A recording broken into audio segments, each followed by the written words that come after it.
Alright, so today we're going to be talking about inheritance. And the whole concept of inheritance, is that you have a child class and you have a parent class. And all the attributes in the parent class, the child class inherits. And then the child class can use them as if they were defined in the child class. So it's not as confusing as I said it to be, but it's actually quite interesting. So I'm going to go ahead and create a parent class, so just call it parent for now. And I'm going to have an initialize function where I don't do anything. Just pass in self and just say print class initialized. Okay. And then over here, I'm going to create a function, just a simple function. I'm just going to say parent func and pass in self again. And then what I want to do is I want to print out parent func being called. And now I'm going to create a function called, so actually before this, let me create a variable up top. So I'll show you what I'm doing, but stick with me here. So I'm going to create a variable called, let's say, counter for now.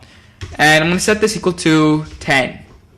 So in this new function, let's call it def set counter.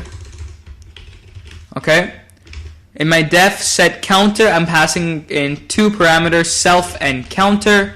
All I want to do is say parent.counter should now be equal to, or counter should now be equal to, let me change this actually.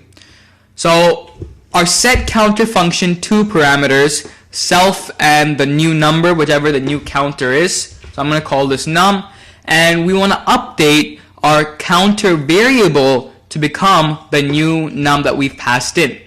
So def set counter self comma num, our counter variable will now be equal to num. So it might be a little bit confusing what I'm doing, but as soon as we create a child class, I'll show you why I'm doing it. Now, one last thing, let's go ahead and create our print counter, I guess. So def show counter. And all we want to do here is we pass in self and alright, and in here we just want to print out our counter. So I'm just going to say print parent.counter. Okay, something quite simple, and let's go ahead and convert this into a string. Otherwise it'll give us an error. Okay, so this is our parent class, and now I'm going to create a child class.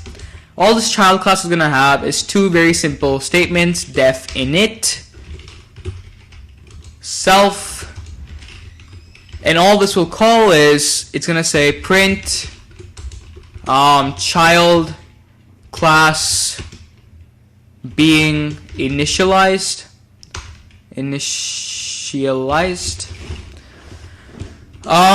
last but not least, for our second function over here, I'm going to create a function called child method, okay, or child func. And all this is going to do is again take in self and just print out child func being called. So we've created two classes, okay? And I'm really sorry that it took so long. I guess I got a bit boring in the middle of that. But we've now finally created two classes, one parent and one child. So as you can see, I made one small mistake, and that is that I haven't made child class a child of parent. So what I can do over here is class child and then in brackets parent. And all that says is, hey, this class is now a child class of our parent class. So we probably shouldn't have named our class child because it becomes confusing when I'm talking about it. But basically by putting our parent class over here, we're saying that this class is now a child of our parent class.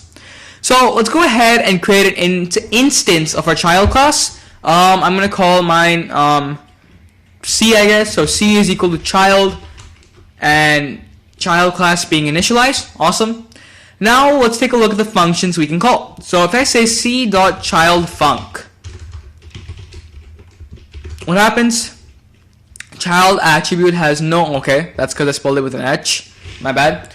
So child func being called, there we go. And now the cool thing with child classes is that we can call any function we want of our parent class.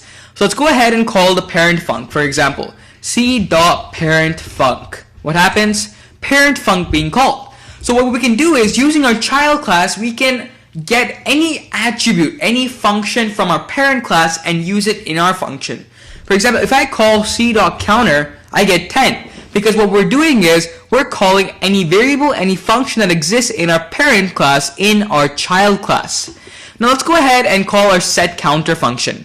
So c.setCounter, and it takes in one attribute and it says, hey, what's the new counter you want to set? Let's set it as 20.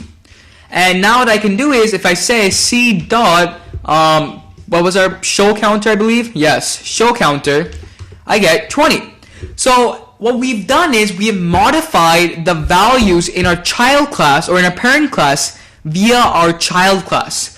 So we called the setCounter function in our parent class, changed the counter to 20, and then called our showCounter function to print out the new counter.